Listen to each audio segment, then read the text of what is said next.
Okay, so I'm going to be taking you through the proof of the sine law. So as you can see here, I have already have a picture drawn of an acute triangle, and this proof is specific for using the sine law with acute triangles. To start, I'm going to label this point down here D, just so we can reference it. And if you look here, it's one acute triangle, but we have two right-angled triangles within it. So let me just write, we have triangle A, B, D, and triangle A, C, D. A, B, D, A, C, D. Now, because we want to prove the sine law, we kind of have to think ahead. What do we want? Well, we want some ratios of sine, so we should probably use the sine ratio in order to come up with our proof. So I'm going to start by coming up with two equivalent expressions for the height of our acute triangle. So I'll use the sine ratio. So I'll move that up. So you might not be able to see the triangle anymore, but you can follow along and see it on your page. So we have sine B right here. The sine ratio is opposite over hypotenuse. So the opposite of that is h, the height, the hypotenuse c.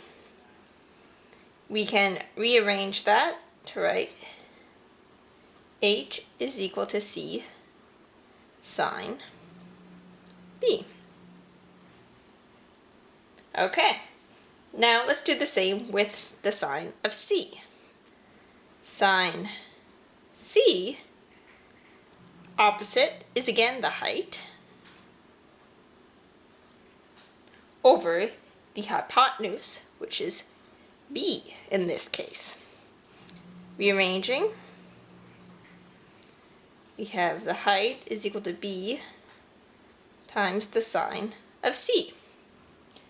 So now we have two equivalent expressions for the height. So that means these two things must be equal. So that means, moving up the page a little bit more, C, that shouldn't be capital, C sine of B is equal to B sine of C. And again, I'm just trying to distinguish, that's capital C. So you might be able to see where this is going. This, if we do a little bit of rearranging, we're gonna get B over sine B is equal to C over sine C. So to do that, if we divide both sides of this equation by sine C, if I divide this side, we'll have sine C over sine C, which will just equal 1. And if I do it on this side, I will have C sine of B. I keep making my S's look like capitals. Over sine C, which is equal to B, because sine C over sine C is 1. And now, I'm also going to divide both sides by sine B. But when I do that, as you can see, this side is just going to become C over sine C, because sine B over sine B is again just equal to 1. And this side will be B over sine B. Now that looks like the sine law right there. But we also need to prove it for A over sine A. So to do that, I'm going to instead draw a new line here, down here. And we're going to look as if this is the height now. So I will call, if I just kind of scratch out that one so you don't need to look at it, H2. I just put a little subscript 2 there if you can see it. And I'll just call this point right here E. Because now we have two triangles as well. So if I move this down, what I'm going to do is I'm just going to block off a period of space here for us. So we're just going to do it over this square here. We have two triangles again. This time we have triangle ABE and triangle BEC. So let's do the same thing and come up with two expressions for our new height, height 2, as I've labeled it. We have sine A is equal to H2 over C. Similarly, we have sine C is equal to H2 over A. So, again, using basic algebra, we rearrange. We have H2 is equal to C sine A, and H2 is equal to A sine of C. You may be catching on what is going on here.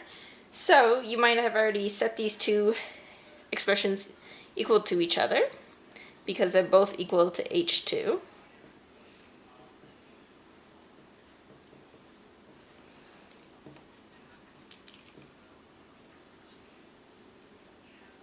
And then doing a simple rearrangement like we did over here.